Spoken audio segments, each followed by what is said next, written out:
Why you should not settle for a woman who is richer than you. Before I start, I would like to make something very clear so we don't miss a thing. I'm not a motivational speaker and I'm not here to motivate you but to elevate your minds. I'm not here to tell you things like money doesn't destroy love but ego does, or things like relationship isn't all about money. I'm not here to talk about this shit. You get? I'm here to talk about real life experience. Maybe you can expect those in the same word though, but I'm not here to talk about all that. Now, let's get back to our topic. Why you should not settle for a woman who is richer than you? The answer is simple. It's simply because of the problems money can cause.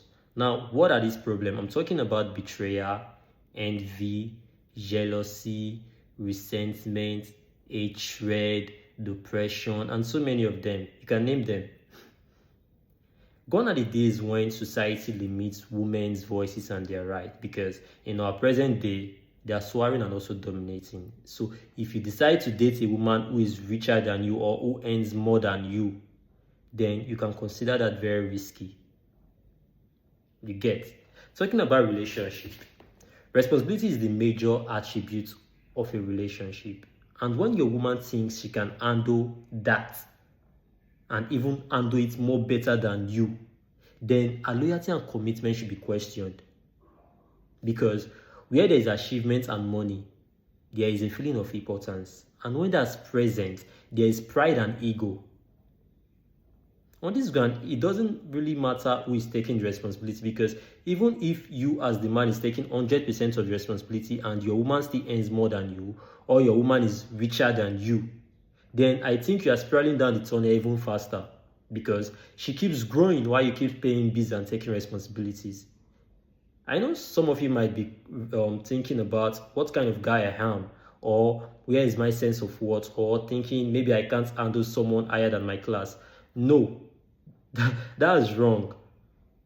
You get? And if you listen very, very carefully, I told you from the start that I'm not a motivational speaker, because I'm talking about real life experiences. Because if you look out there, you observe that over 70-80% of men who have gone into this kind of relationship where their woman is richer than them find it hard to cope. You get? And eventually everything ends. So in a world where change is constant, we should be smart enough to navigate certain things. You get?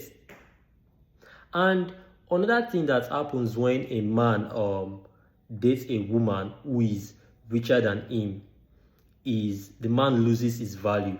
Now, what value am I talking about? I'm talking about his usefulness, his worth. In an organization whereby there are 10 people working in that organization and one of them knows how to perform certain tasks, you agree with me that that's one that knows how to perform that task will be very useful to the organization. But let's assume that the rest people know how to perform that same task just as the other person can perform it. You agree with me that his importance will be, his usefulness rather, will be reduced, because everyone there can perform the same task as him. You get? Then to make matters worse, then let's imagine that the rest people cannot perform that task more than him. Then you understand that at any given time, if he makes any mistake, then he can be kicked out of that organization because he has no use. You understand? Because the usefulness has declined. I don't know if you understand me. So it's the same way it applies. It's the same way it applies to relationship. When your woman can do or take your responsibility even more better than you can, then you aren't useful in that relationship. Now, I'm not even talking about societal pressure, because society will surely make things complicated, because they always expect the man to be the one taking care of all the responsibilities. You get? How sure are you that you both can be matured enough to handle societal pressure? Because what gets to most people? Well, I really don't plan to make this video this long, but since it's getting too long, I would like to end it here and tell you that you should always stay guided and stay focused. you get. Always equip yourself with the right mindset and see yourself improving. Thank you.